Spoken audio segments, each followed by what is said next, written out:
Hi, this is Kenny Daigle with KD Cuts, and today in this video I'm going to review the Tandy Bison Mail Bag.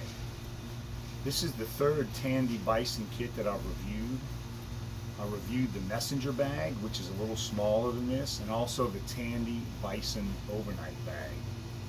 Just like with those two kits, Tandy did a tremendous job in laying out and designing the kits. I've got this one for sale over at my Etsy site, KD Cuts, if you're interested.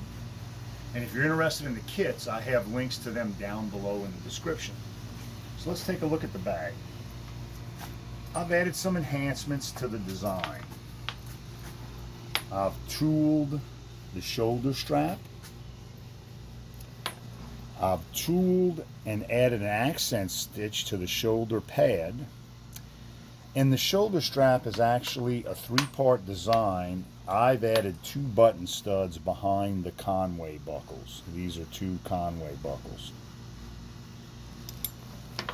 We open up the bag. It's about 17 inches across, 15 inches deep. It'll fit just about any personal computer. It has a main compartment, a back compartment, and a front compartment.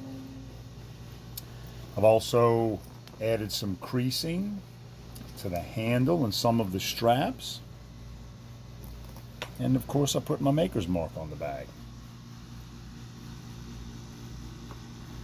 So that's the Tandy Bison Mail Bag. Really nice kit by Tandy. If you like what you saw here today, please like this video and subscribe to my YouTube channel. Thanks. See you soon.